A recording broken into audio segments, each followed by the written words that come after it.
আচ্ছা বলেন, আপনাদের এই যে আইফোন মোবাইল, এটাতে মেমোরি কত? 256 জিবি ম্যাক্সিমাম, ম্যাক্স 256 জিবি। আচ্ছা গেল। এরপর আমাদের ল্যাপটপ গুলোতে মেমোরি স্টোরেজ কত ম্যাক্সিমাম? হয়তো 1000 জিবি, 1 টেরাবাইট। এবং আপনি শুনলে অবাক হবেন, আমাদের এই যে ছোট্ট ব্রেনটা খুব বেশি না কিন্তু ওজন, অন এন অ্যাভারেজ 3 পাউন্ডস, মানে 1.5 কেজি। এই 1.5 কেজি ওজনের ব্রেন দিয়ে আমরা পৃথিবীতে এই সভ্যতাগুলো বিনির্মাণ করেছি। বিজ্ঞানীরা গবেষণা করে ওনারা জানিয়েছেন যে আমাদের হিউম্যান ব্রেনের মেমোরি হচ্ছে 2.5 পেটাবাইটস।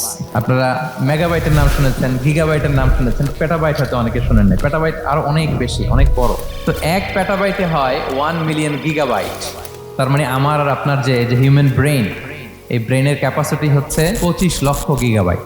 আল কোরআন আল কারিমের পরতে পরতে আল্লাহ তাআলা আমাদেরকে মাথা খাটাতে বলেছেন, আমাদের চিন্তার দিগন্তকে প্রসারিত করতে বলেছেন, কিন্তু আমরা মাথা খাটাতে চাই না।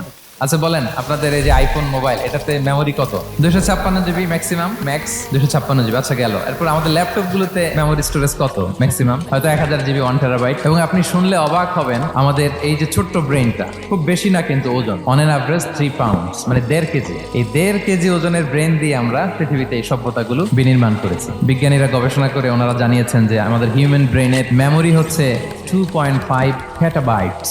আপনারা মেগাবাইটের নাম শুনেছেন, গিগাবাইটের নাম শুনেছেন, পেটাবাইট হয়তো অনেকে শুনেন না। পেটাবাইট আরো অনেক বেশি, অনেক বড়। তো 1 পেটাবাইটে হয় 1 মিলিয়ন গিগাবাইট।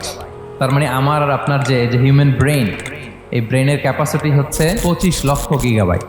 আল কোরআন আল কারিমের পরতে পরতে আল্লাহ তাআলা আমাদেরকে মাথা খাটাতে বলেছেন, আমাদের চিন্তার দিগন্তকে প্রসারিত করতে বলেছেন, কিন্তু আমরা মাথা খাটাতে চাই না। আচ্ছা বলেন, আপনাদের এই যে আইফোন মোবাইল, এটাতে মেমোরি কত? 256 জিবি ম্যাক্সিমাম, ম্যাক্স 256 জিবি। আচ্ছা গেল। এরপর আমাদের ল্যাপটপ গুলোতে মেমোরি স্টোরেজ কত ম্যাক্সিমাম? হয়তো 1000 জিবি, 1 টেরাবাইট। এবং আপনি শুনলে অবাক হবেন, আমাদের এই যে ছোট্ট ব্রেনটা খুব বেশি না কিন্তু ওজন,